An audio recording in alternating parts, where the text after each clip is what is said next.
দুনিয়াতে শান্তি না পেলে মারা যাবেন, কিন্তু কবরে শান্তি না পেলে কোথায় যাবেন? কবরে শান্তি যদি না পান তাহলে কোথায় যাবেন? আর তো যাওয়ার জায়গা নেই। কারণ কবরের জগতের পরে হাসরের জগৎ, হাসরের পরে বিচার, বিচারের পরে জান্নাত জাহান্নাম। এখন জান্নাত জাহান্নাম এটা আমরা বিশ্বাস করি মুসলমান হিসাবে। অন্য ধর্মের কে বিশ্বাস করে কে না করে, কোন ধর্ম বিশ্বাস করে সেটা তাদের ব্যাপার। কিন্তু আমরা আল্লাহ এবং আল্লাহ রসুলকে, কোরআন হাদিসকে, নবী রাসুলকে, আলেম ওলামা এবং বড় বড় বুজুর্গানি দিনকে, ইসলাম সম্পর্কে, কোরআন হাদিস সম্পর্কে যে ভাষা, যে বাণী আমাদেরকে দিয়েছেন, সেই বাণী অনুযায়ী আমরা জানি মৃত্যুর পর আমাদের আরেকটা জগৎ শুরু হবে এবং সেই জগতের কোনো শেষ নেই। কিন্তু আমরা যে দুনিয়াতে শান্তি পাচ্ছি না, পাই না কেন? পাই না এই কারণে যে আমরা দুনিয়াতে আল্লাহর হুকুম, রসুল পাক সাল্লাল্লাহু আলাইহি সাল্লামের আদর্শ অনুযায়ী দুনিয়াতে চলি না। আল্লাহ যে হুকুম দিয়েছেন, আল্লাহ যেই কারণে আমাদেরকে দুনিয়াতে পাঠিয়েছেন, সেই কারণটি হলো আমরা আল্লাহর ইবাদত করব এবং রসুল পাক সাল্লাল্লাহু আলাইহি সাল্লামের আদর্শ মতে দুনিয়াতে চলব, মানুষের সাথে ভালো ব্যবহার করব।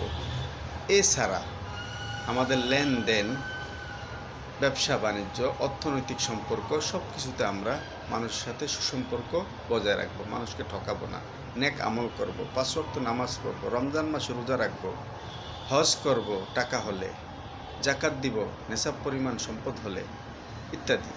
এই সমস্ত নেক আমলগুলো, ফরজ হুকুমগুলো পালন করার সাথে সাথে আমাদেরকে আল্লাহ, অদেখা আল্লাহকে বিশ্বাস করতে হবে, অদৃশ্য আল্লাহকে, ফেরেশতাদেরকে বিশ্বাস করতে হবে, নবী রাসূল যে পূর্বে এসেছেন তাদেরকে বিশ্বাস করতে হবে, যা নিয়ে এসেছেন তা বিশ্বাস করতে হবে। এই বিশ্বাসগুলি মনে প্রাণে করে আল্লাহর হুকুমগুলি পালন করলে আল্লাহ রাব্বুল আলামিন আমাদেরকে দুনিয়াতে শান্তি দিবেন। এখন এগুলি আমরা করি না বিধায় আমাদের দুনিয়াতে শান্তি ও ভালো লাগে না। দুনিয়ার কাজকর্ম আমাদের মন থেকে উঠে গেছে। সংসারে শান্তি নেই, স্ত্রীর সাথে শান্তি নেই, ভাই বোনের সাথে শান্তি নেই, পুত্র সন্তান, স্ত্রী, মেয়েরা কেউ কথা শোনে না।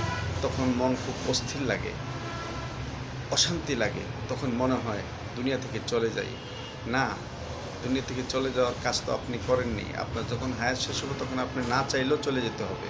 এটাই আল্লাহ রাব্বুল আলামিনের হুকুম। কিন্তু আপনি ইচ্ছা করে তো চলে যেতে পারবেন না। আর আপনি ইচ্ছা করে চলে যাওয়ার কে? কারণ আপনার জীবন তো আপনার নয়, এটা আল্লাহর দেওয়া জীবন।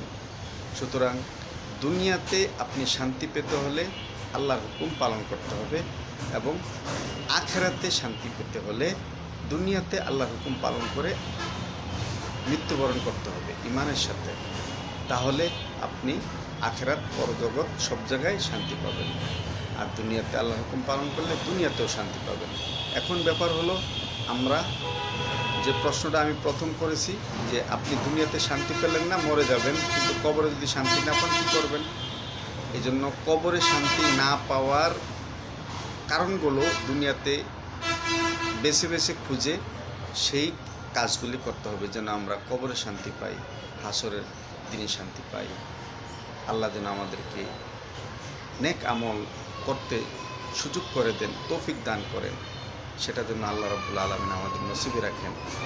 আমরা অর্বাচীন চিন্তা করব না, আমরা সবসময় সৎ চিন্তা, আল্লাহর হুকুম, রসুলের আদর্শ মেনা, ফরজ হুকুমগুলি, 5 ওয়াক্ত নামাজগুলি এগুলি পড়ব, ইনশাআল্লাহ আমাদের মনে শান্তি আসবে। তবে খাস মনে করতে হবে, আল্লাহ সন্তুষ্টির জন্য করতে হবে।